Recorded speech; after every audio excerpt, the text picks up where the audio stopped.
किसान मजदूर एकता जिंदाबाद, किसान मजदूर एकता जिंदाबाद। संघी भारत माता का नारा लगाते हैं कि असि किसान जट जमीन के पुत्र होंगे हैं, जमीन नू मां मानते हैं। एक नारा धरती माता का लगावांगे, धरती माता की, धरती माता की। अज साडे आगुआं नू ਜਿਹੜੀ पंजाब भारती धरती तो लड़ाई शुरू की, संघर्ष शुरू किया, MSP की फसलों के मोल की हकों की लड़ाई, जमीनों की कानूनी लूट की लड़ाई, कर्जा माफी की लड़ाई।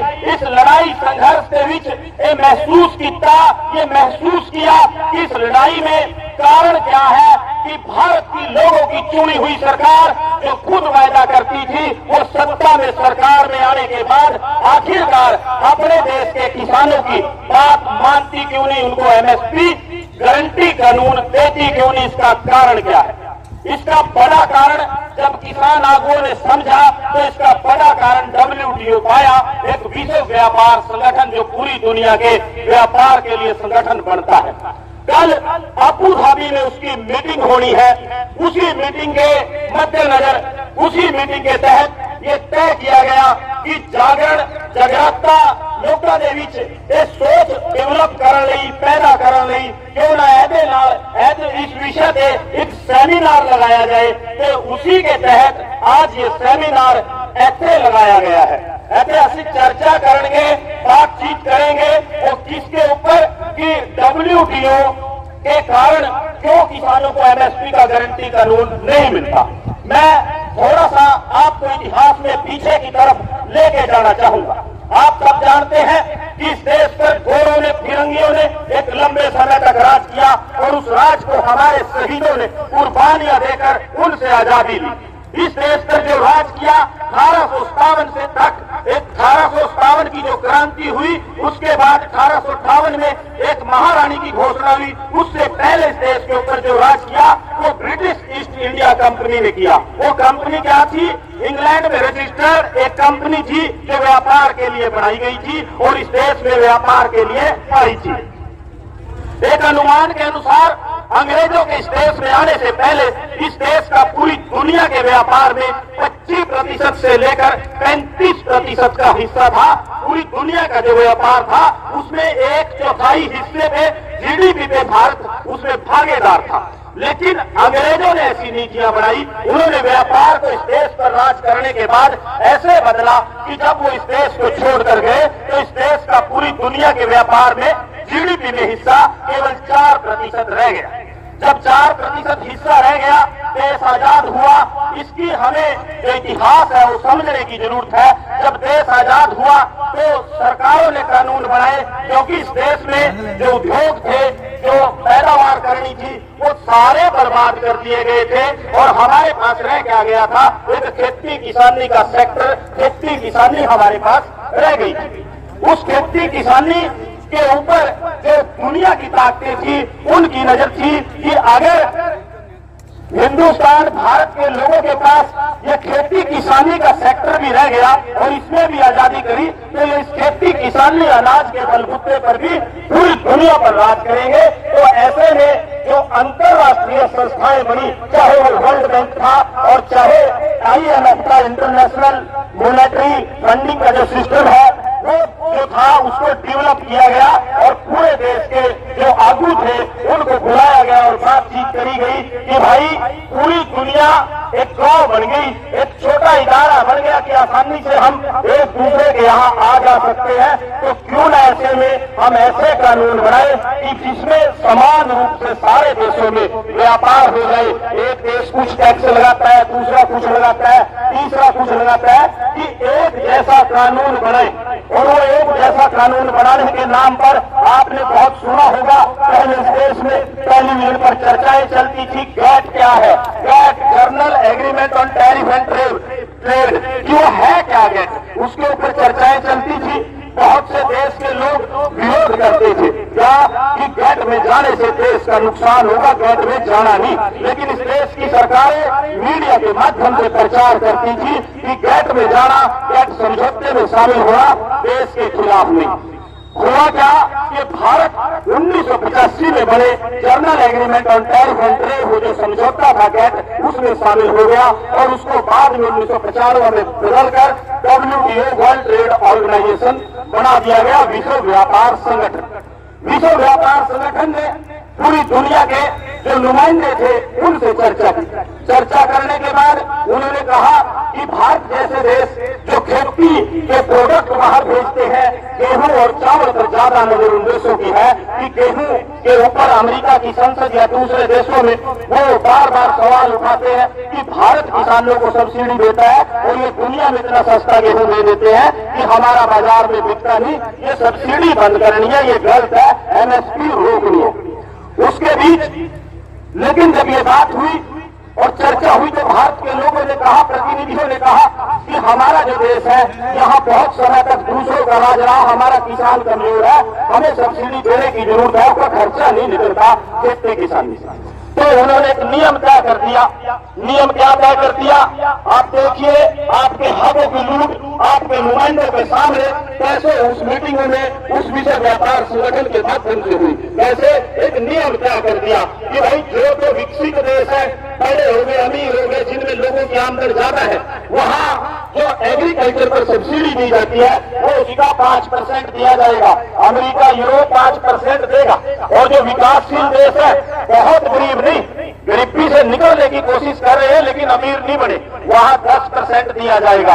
और जो निचले देश है उसमें उसकी सीमा और रख दी गई। हम 10% सीमा वालों में है कि हम अपने किसानों को 10% सब्सिडी दे सकते हैं। 10% जो उनकी लागत है उसके ऊपर इंसेंटिव, उसके ऊपर उनको सहायता दे सकते हैं। लेकिन जब ये गणना की गई कि अमेरिका की जीडीपी कितनी है, भारत की जीडीपी कितनी है, भारत की कुल आमदनी कितनी, अमेरिका की कितनी पैदावार है, अमेरिका यूरोप में कितने किसान है, भारत में कितने किसान है, तो वो आंकड़ा, वो तस्वीर बदल जाती है। 43 लाख रुपए एक किसान को अनुमान के अनुसार अमेरिका में सब्सिडी मिलती है और भारत में सब्सिडी जो किसान को मिलती है वो 20,000 रुपए केवल मिलती है। एक 45,000 की सब्सिडी वाला किसान, एक 20,000 की सब्सिडी वाला किसान, क्या ये दुनिया का एक कानून है? क्या ये दुनिया में एक रूपता है?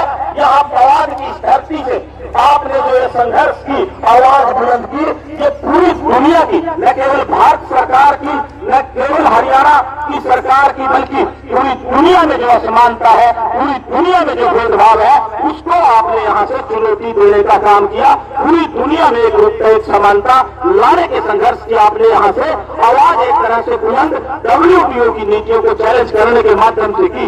एक तरफ अमेरिका, यूरोप का किसान 45 लाख की सब्सिडी वाला, दूसरी तरफ भारत का किसान जिसको 20,000 रुपए सब्सिडी केवल मिलती है। ऐसा देश जहाँ हरेक को भरपेट भोजन नहीं मिलता, ऐसा देश जहाँ किसान आत्महत्या करने के लिए मजबूर है, ऐसा देश जहाँ किसान कर्ज के बोझ में पड़े हैं, ऐसा देश जहाँ खेती किसानी को केवल धंधा नहीं माना जाता बल्कि कर्म मानकर, सभ्यता मानकर, संस्कृति मानकर काम किया जाता है।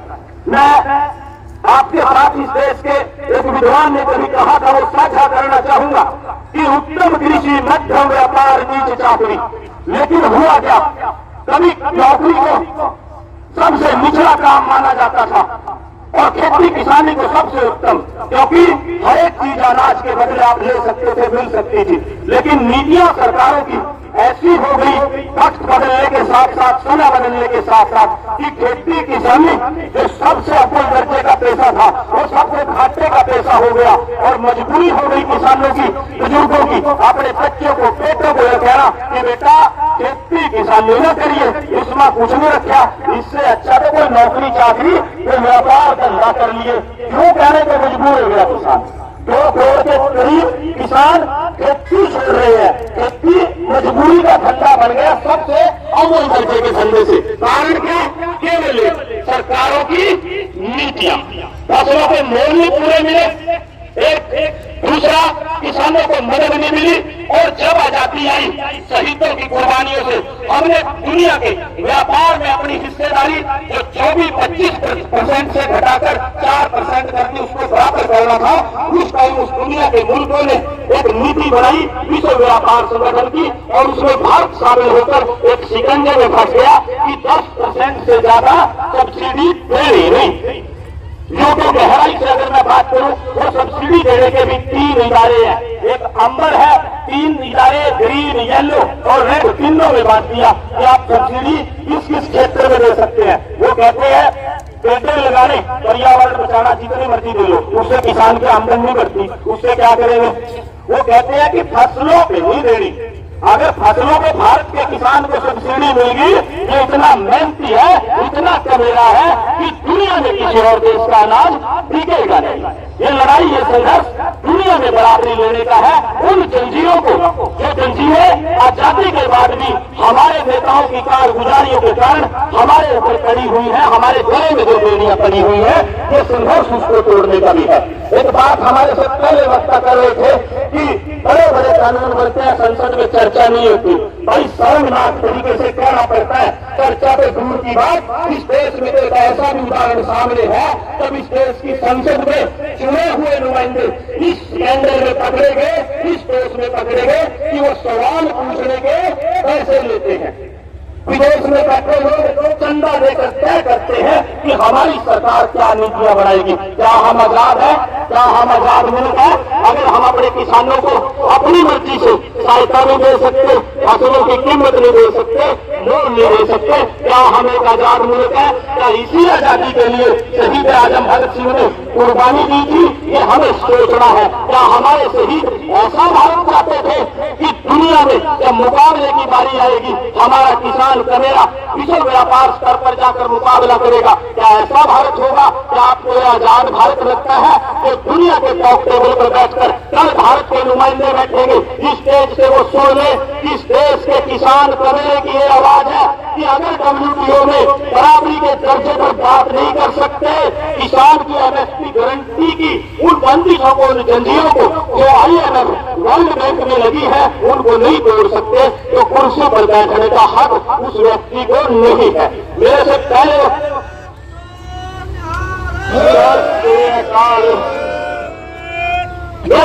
वक्ता ने कहा इस देश की सरकार परमाणु हथियार बना सकती है, अंतर्राष्ट्रीय दबाव की अनदेखी कर सकती है, तो किसान, कमेरे और मजदूर के हक में फैसला अंतर्राष्ट्रीय दबाव को मायने करके, अनदेखी करके क्यों नहीं कर सकती? जानकर क्यों नहीं कर सकती? मार्च में उसकी पोल खुल जाएगी। कैसे खुल जाएगी?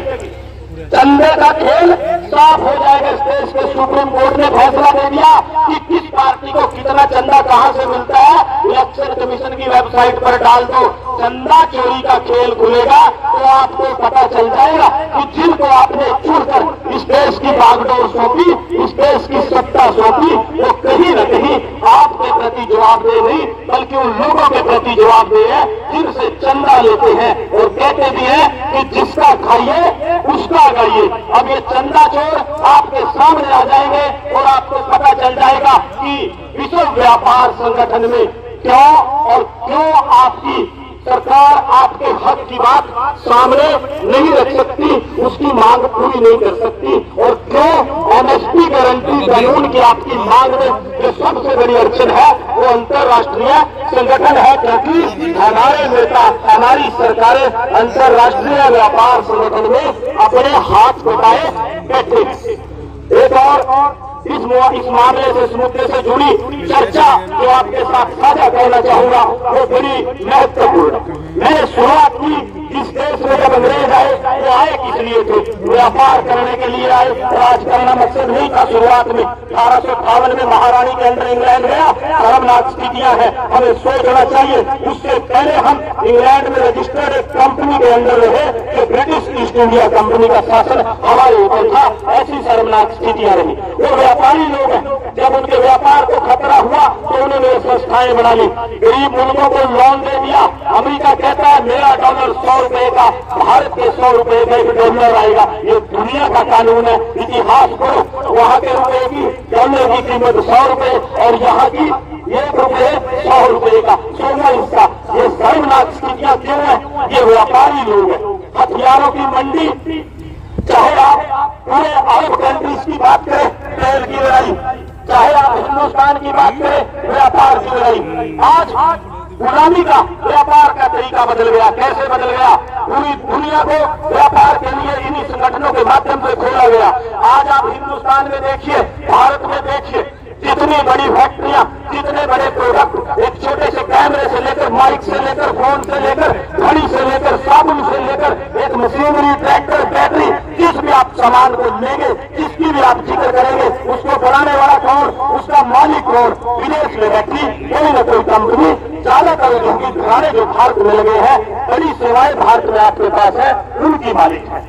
मालिक वो है, फैक्ट्री विदेश में है, फैक्ट्री भारत में लग रखी है, आपकी जमीन पर लग रखी है, पर्यावरण आपका दूषित होता है, सस्ती लेबर आपकी सरकार कानून बदल कर देती है, और खेती को इसलिए बर्बाद करना चाहते हैं कि अगर खेती जिंदा रहेगी तो इंडस्ट्री के लिए, उद्योगों के लिए सस्ते मजदूर नहीं मिलेंगे। आपको मजदूर बनाने का उनका, अंग्रेजों का, जिनका पहले जिन्होंने राज किया, दोबारा ये षड्यंत्र है। कैसे? एक किसान आजाद है, मर्जी से काम करता है, लेकिन जब खेती का तेरा सोचा होगी तो मजबूरी में फैक्ट्री में जाएगा, टिफिन उठा के चले। ऐसा सरकार बनाना चाहती है। 1500 रुपए मजदूरी दिहाड़ी मिलेगी, शाम को आएगा 100 रुपए का आधा किलो आटा लेकर आएगा, अनाज लेकर आएगा, 100-200 रुपए का पेट्रोल डाल लेगा मोटरसाइकिल में, और पीछे कुछ बचेगा ना। सरकार से जवाब मांग सकेगा ना, आंदोलन कर सकेगा ना, क्योंकि अगले दिन फैक्ट्री में जाने की चिंता होगी। अगर फैक्ट्री में नहीं जाएगा तो घर का चूल्हा नहीं चलेगा। ये आप किसान है, जमीन आपके पास है, खेती है, इस कारण आप 13 महीने बैठ के, 13 महीने से ज्यादा, 2 साल 3 साल आप बैठ सकते हैं। क्यों?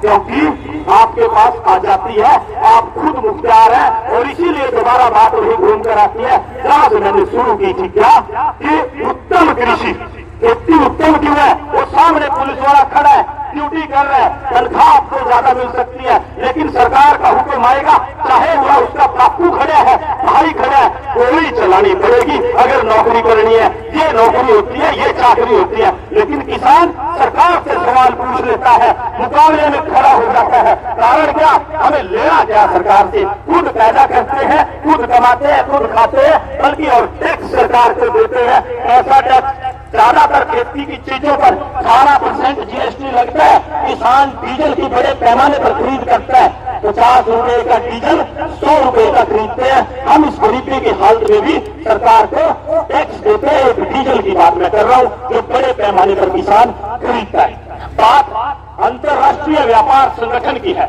हमें समझना है कि व्यापारी दोबारा आ गए, तरीका बदल के आ गए, रंग रूप नाम बदल कर आ गए। ये दूसरी आजादी की लड़ाई की आप एक तरह से शुरुआत कर रहे हैं। व्यापारियों ने तरीका बदल लिया, सब्सिडी नहीं मिलेगी, खेती खत्म, खेती खत्म, मजदूरी करने को मजबूर। फैक्ट्री किसकी? विदेशियों की। विदेशी पूंजी के लिए 100% की छूट। हमारे लड़के फैक्ट्री की सुरक्षा करेंगे। गुड़गांव फैक्ट्री में जो हुआ, सरकार ने बिना सुने जब मजदूरों ने हड़ताल की, गोली चलाई, मजदूर मारे, पूरी को उम्र कैद की सजा दे दी। ये गुड़गांव की फैक्ट्री में जो विदेशी मालिकों की थी, आपने देखा। ये हालात कब से बदतर आने वाले समय में होंगे। अंतर्राष्ट्रीय व्यापार संगठन से भारत को बाहर आने की जरूरत है। या टॉप टेबल पर, वार्ता के टेबल पर आंख में आंख मिलाकर इस देश का प्रधानमंत्री कहता है, हम उसको कहना चाहते हैं स्टेज से, इस आदेश के किसान मजदूर कमेरे हक की बात करने वाले तो आप क्या कहते हैं? आंदोलन जीवी। इस देश का आंदोलन जीवी मांग करता है कि प्रधानमंत्री जी लाल आंखें विश्व व्यापार संगठन में बैठकर दिखाइए और दुनिया को बता दीजिए कि भारत इन बंदिशों में रहने वाला नहीं है। इस देश का प्रधानमंत्री अपने किसान कमेरे की चिंता करता है। और सब्सिडी और एमएसपी का गारंटी कानून इस देश में जरूरी है, क्योंकि 25 करोड़ आबादी आज भी 2 जून की रोटी से मोहताज है। सरकारी आंकड़े हैं कि 32 रुपए में 3 काम का गुजारा करना पड़ता है। गरीबी रेखा से बच्चे हैं। ऐसे में और जहां 80% आबादी खेती किसानी से जुड़ी हो और जहां सबसे बड़ा रोजगार का डॉक्टर धंधा खेती हो और जहां सालों साल तक गुलामी करके उद्योग धंधे और व्यापार को बर्बाद कर दिया गया हो,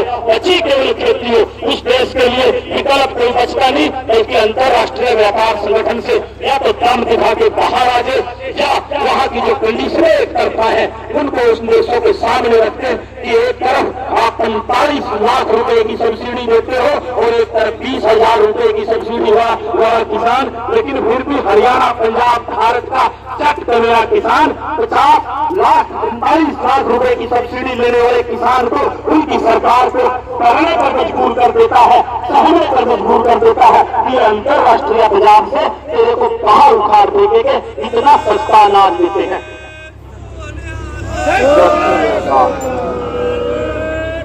और ज्यादा लंबी बात नहीं करनी, बस केवल इतना कि हक सच संघर्ष है, लड़ाई अपनी सरकार से भी है और उन फिरंगियों से भी है जिनसे शहीद आजम भगत सिंह, राजगुरु, चंद्रशेखर आजाद एक बार लड़े, जिनसे हमने आजादी ली। लेकिन अंतरराष्ट्रीय सिस्टम प्रणाली ऐसी बना ली कि एक तो कर्जे में बन गए।